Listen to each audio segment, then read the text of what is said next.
You are one ugly mother.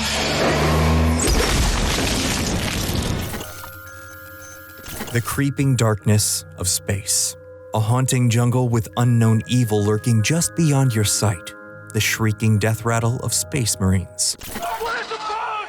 Sergeant Scott! Get the out of here! If you're a fan of the Alien vs. Predator franchise, these are core elements you know intimately. While the Xenomorph and Yautja have repeatedly graced the big screen in beloved and successful solo outings, their head-to-head franchise is often scorned and looked down upon by the film-going public. However, what those individuals fail to realize is that the franchise's truest heights have not been at the Cineplex. They've been in gaming.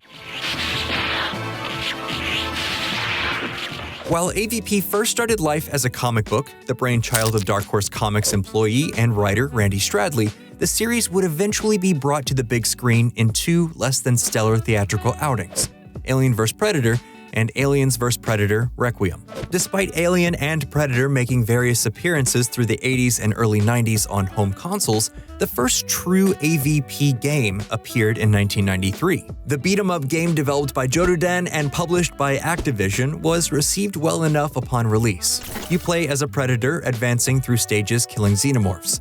The game is a bit clunky and its graphics are a bit muddy. It's really only notable because it's the first game in the long-running video game franchise where almost all the games share the same name and very few of them get actual sequels. 9 months later, in 1994, we got our first really fun AVP game, titled Alien vs. Predator, but usually referred to as the AVP arcade game. Now, this game doesn't attempt to recreate the feeling of the film franchises it's licensed from, instead opting for a more brightly lit, smoothly animated Streets of Rage meets Darkstalkers aesthetic. It's spooky, but in a fun, poppy way. That sounds like it shouldn't work, but it does. The arcade cabinet produced by Capcom has a staunch cult following today. Unfortunately, its legacy has been hamstrung due to the fact that it was never released on any home consoles, only in arcades. This game was originally intended to be a tie-in to the actively in-development film The Hunt, AVP, written by Peter Briggs, which was a relatively faithful adaptation of the Randy Stradley and Chris Warner AVP comics that Fox was preparing throughout the early 90s. However, after a changing of the executive guard at Fox in the early 90s, the movie was permanently put into development hell. The arcade game took elements from Briggs' draft and incorporated them into the finished game, namely the idea that humans and predators could work alongside each other to defeat an alien infestation. The game featured the return of Arnold Schwarzenegger's Dutch Schaefer, now with a bonus cyborg arm, and a human cyborg who wields a katana named Lin Kurosawa, who's definitely a very loose adaptation of the longtime AVP comics protagonist, Machiko Noguchi, a human woman who goes and lives with the predators and takes up their warrior ways. The weirdest part of this game isn't the fact that there's an Arnold running around with a cyborg arm though. It's the fact that this thing didn't spawn like 15 sequels. AVP seems primed for a long-running beat-em-up franchise, and this game is great and absolutely deserves more attention. And yet, the lack of home console support ultimately has relegated it to the largely forgotten annals of video game history. Believe it or not, 1994 wasn't just the year of the AVP arcade game, it also gave us the frustratingly titled Alien vs. Predator, a first-person shooter developed by Rebellion. This game would set many of the status quo elements that AVP games from here on out would enjoy. Set in Golgotha Training Base Camp, the player selects either an alien, human, or predator to play as. Each race has their own storyline, diverging events, and personalized missions. As the aliens, your goal is to attempt to free the alien queen that's been captured and held prisoner. As the predators, you're attempting to also find the queen, only now you want to kill it.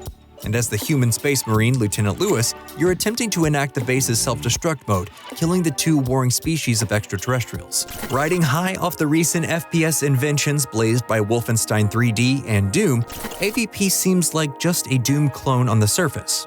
However, in actually playing it, you discover it has a much more finely tuned sense of survival horror. Yes, you're blasting enemies and running gunning to your heart's content, but you're also passively replicating the best aspects of both Aliens and Predator franchises with a real sense of lurking dread that can be found around the compound, and a high emphasis based on exploring the shadow-filled environments at hand. The game was so popular, in fact, that it was deemed worthy of being a pack-in with the Atari Jaguar console, For the day, the controls are pretty smooth and responsive, and the graphics are pretty good. However, in the long term, this game would be viewed as the dry run to what would ultimately be viewed as arguably the best AVP piece of media produced outside the confines of the comic book universe. The big kahuna of AVP games, the one you've probably been waiting for us to talk about, Rebellion's next attempt at making an Alien vs. Predator game. Released in 1999, the continually redundantly named Alien vs. Predator is arguably the most beloved of the AVP games. It has the similar trinity of selectable playable characters that Rebellion introduced in their previous outing, but it's also just better in every conceivable way.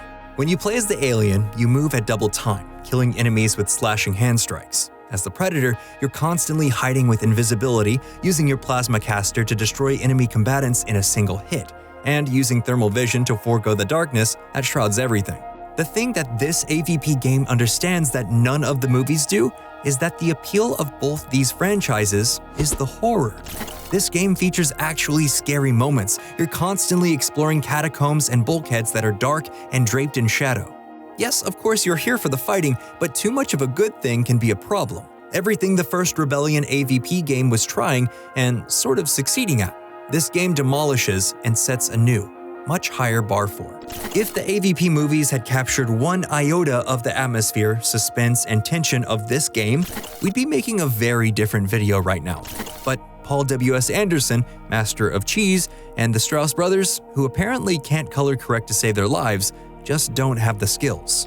Rebellion's AVP masterpiece was followed up with Aliens vs. Predator 2, developed by Monolith, a game that attempted to refine the formula established by the first game, and fell a bit short, but then ultimately, in the long run, has redeemed its legacy due to its multiplayer functionality. With 6 different modes of multiplayer, the game is remembered for having a second life based solely around really being able to milk what everyone has always loved about the AVP franchise.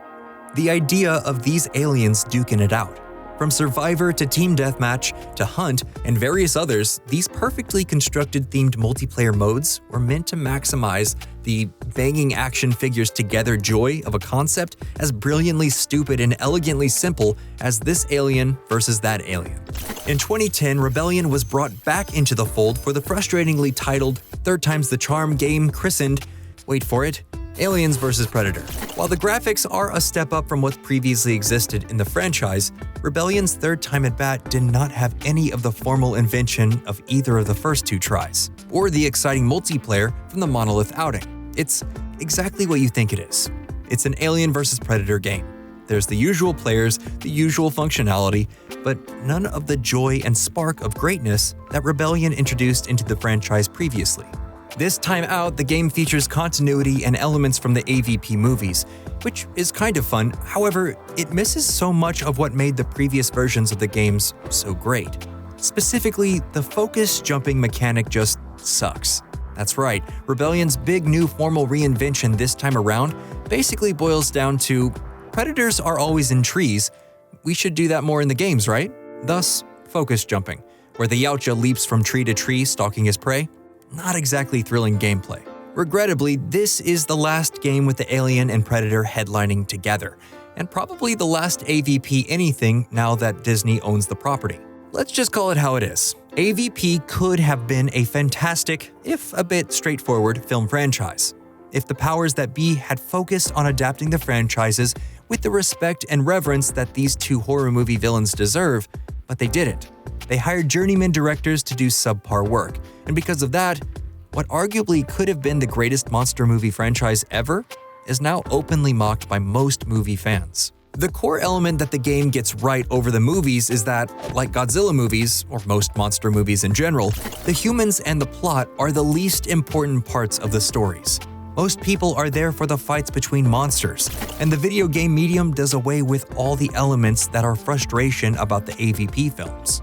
AVP-R is set in a small town in Colorado. Who wants to see the Predator hanging out at the local Jamba Juice? It's a horror movie, and the games do away with the flotsam and jetsam and get right to the point of why everyone is here. They provide an even better experience than getting to watch your favorite monsters fight. You get to actually be them. However, these games and the comics that these stories are adapted from are living proof that the franchise is poised for a comeback. The gaming landscape is wildly different than it was in 2010. There's a ton of appetite for Aliens and Predator content, and who knows what new innovations a brand spanking new AVP game, hopefully named something other than just Alien vs. Predator, could bring to the genre. It's time to dust off these characters and pit them against one another in a true contest of champions. With Prey being the highest viewed piece of media on Hulu, there's no reason not to greenlight more work. Will we actually see more appearances of these two characters together though? Only time will tell. And that's it for this episode of Nerdstalgic Gaming. So what do you think? Will we see more AVP games? Let us know in the comments below, and as always, comment and subscribe for more videos just like this one.